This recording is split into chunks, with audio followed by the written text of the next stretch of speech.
ராகவனை கூப்பிட்டுட்டு ஸ்ட்ரக்சரில் தள்ளிட்டு வராங்க. கண்மணி ஒரு பக்கம் அழுதுட்டுருக்காங்க. குடும்பமே வந்திருக்கு விஜயை தவிர. விஜய் வீட்டில் உட்காந்து மாம்பழத்தை சாப்பிட்டு ரசிச்சுட்டு இருக்காங்க. அவ்வளோதான், இந்த வீட்டில் வந்து ஒவ்வொரு இதுவாக விழும்.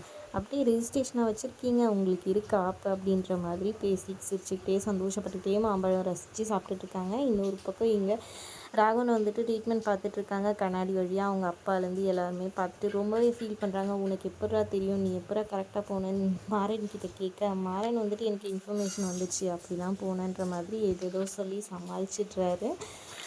எப்படியோ வந்து ராகவனுக்கு எதுவும் ஆகக்கூடாதுன்னு எல்லோரும் வேண்டிகிட்டு இருக்காங்க. டாக்டர் வந்து செக் பண்ணிட்டு ஒன்றும் பெரிய பிரச்சனை இல்லை, ஸ்கேன் இதுவெல்லாம் எடுத்தாச்சு அப்படின்ற மாதிரி சொல்கிறாங்க. அப்புறம் எல்லாருமே கொஞ்சம் சந்தோஷமாயிடுறாங்க. அப்புறம் ராகவனை போய் பார்த்துட்டு கண்மணி ரொம்பவே அழுதுறாங்க. ஏங்க என்னை காப்பாற்றிட்டு நீங்கள் உங்களுக்கு என்ன ஒன்று ஆயிடுச்சுன்னா நான் எப்படிங்க உயிரோடு இருப்பேன் அப்படின்னு சொல்லிட்டு ரொம்பவே ஃபீல் பண்ணி அழுகுறாங்க.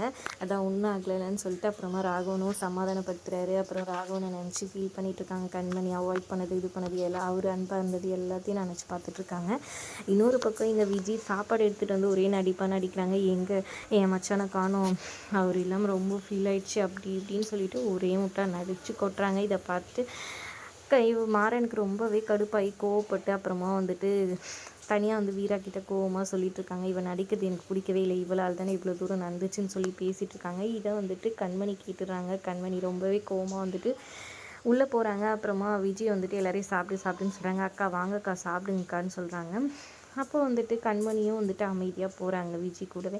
விஜய் போய் டேபிளில் எல்லாத்தையும் எடுத்து வச்சிட்டாக்கா, இதெல்லாம் உங்களுக்கு எடுத்துகிட்டு வந்திருக்காங்கக்கா, அந்தாங்கக்கா சாப்பிடுங்கன்னு சொல்லி இது பண்ணிட்டு இருக்காங்க. அப்படியே எழுந்து கோவமாக போயிட்டு அந்த டிஃபன் பாக்ஸ் எல்லாத்தையும் பிடிச்சி தள்ளி விடுறாங்க கண்மணி. அதோட எபிசோட் முடியுது. வீடியோ பிடிச்சிருந்தா லைக் பண்ணிக்கோங்க. தேங்க்ஸ் ஃபார் வாட்சிங்.